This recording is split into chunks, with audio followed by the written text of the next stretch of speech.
বাংলাদেশ কি বন্দি রাষ্ট্র? প্রতিরক্ষার সক্ষমতা নিয়ে বাড়ছে প্রশ্ন। ঢাকা, শনিবার। স্বাধীনতার 5 দশক পেরিয়ে গেলেও বাংলাদেশের আকাশ প্রতিরক্ষার দুর্বলতা নিয়ে আবারও প্রশ্ন উঠেছে। অর্থনীতি দ্রুত এগিয়ে গেলেও প্রতিরক্ষা খাতের অগ্রগতি তেমন দৃশ্যমান নয়। রাজধানী ঢাকায় শুক্রবার জুমার নামাজের আগে শহরের দৃশ্য যেন এক অদৃশ্য ছন্দে ধীর হয়ে আসে। আজানের সুরে ভেসে থাকা শহরের মানুষের চোখে মুখে তখনও ফুটে ওঠে এক গভীর প্রতীক্ষা। এই আকাশ কি সত্যি নিরাপদ? দেশজুড়ে সাধারণ মানুষ চায়ের আড্ডা থেকে শুরু করে বাজারের আড্ডায় বারবার একই প্রশ্ন তুলছে। অর্থনীতির উন্নতির সঙ্গে সঙ্গে প্রতিরক্ষা খাতে কেন আধুনিকায়ন ঘটছে না?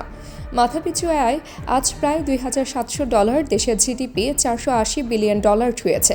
সেতু, মেট্রো রেল, বিদ্যুৎ কেন্দ্র, শিল্পাঞ্চল সবই দ্রুত এগোচ্ছে, কিন্তু নিজস্ব যুদ্ধ বিমান কিংবা আধুনিক এয়ার ডিফেন্স সিস্টেমের অভাব চোখে আঙ্গুল দিয়ে দেখিয়ে দিচ্ছে সার্বভৌমত্বের দুর্বলতা।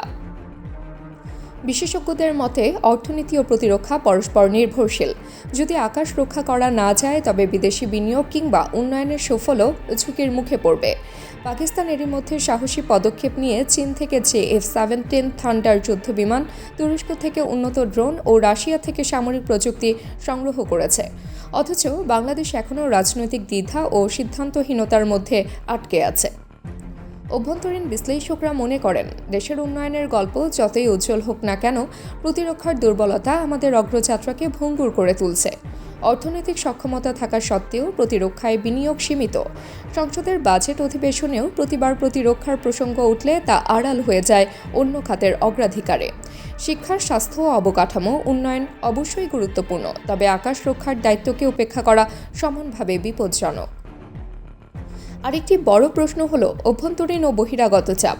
গণমাধ্যমের ওপর নিয়ন্ত্রণ, বিদেশি পরামর্শকের প্রভাব এবং রাজনৈতিক অস্থিরতা বাংলাদেশকে আত্মনির্ভর হতে বাধাগ্রস্ত করছে। আন্তর্জাতিক অঙ্গনে কেউ কেউ মুখে বন্ধুত্বের বুলি উচ্চারণ করলেও অন্তরে তারা বাংলাদেশের স্বাধীন প্রতিরক্ষা সক্ষমতাকে ভয় পান। কারণ যদি বাংলাদেশ আধুনিক যুদ্ধ বিমান, ড্রোন এবং মিসাইল সিস্টেম অর্জন করে, তবে আর বাইরের শক্তির কাছে ভাগ্য নির্ধারণের সুযোগ থাকবে না। সরকারি পরিসংখ্যান বলছে, প্রতিরক্ষার জন্য বরাদ্দ বাজেটের তুলনায় অবকাঠামো খাতে বিনিয়োগ অনেক বেশি। সড়ক প্রকল্প, বিদেশি সফর কিংবা বিলাসী খরচে প্রতিদিন বিপুল অর্থ ব্যয় হলেও প্রতিরক্ষার খাতে এলেই প্রায়শই বাজেটে ঘাটতির কথা বলা হয়। অথচ বাস্তবতা হলো, বাংলাদেশ নিজের অর্থে পদ্মা সেতুর মতো অসম্ভব প্রকল্প বাস্তবায়ন করেছে। তাই প্রশ্ন উঠছে, যুদ্ধবিমান কেন সম্ভব নয়? বিশ্লেষকরা মনে করেন, এর একমাত্র উত্তর হলো অগ্রাধিকারের অভাব। যতদিন পর্যন্ত প্রতিরক্ষাকে জাতীয় অগ্রাধিকারে আনা না হবে, ততদিন দেশের অর্থনৈতিক উন্নয়নও নিরাপদ নয়। আকাশ রক্ষায় সক্ষমতা ছাড়া একটি রাষ্ট্রের অগ্রযাত্রা বারবার ঝুঁকিতে পড়তে পারে। বাংলাদেশের উন্নয়নের ধারাবাহিকতা রক্ষা করতে হলে এখনই প্রতিরক্ষা খাতে যুগোপযোগী সিদ্ধান্ত নেওয়া জরুরি বলে মনে করছেন বিশেষজ্ঞরা। তারা সতর্ক করছেন, অর্থনৈতিক সাফল্যের গর্ব তখনই স্থায়ী হবে যখন আকাশও সমানভাবে সুরক্ষিত হবে।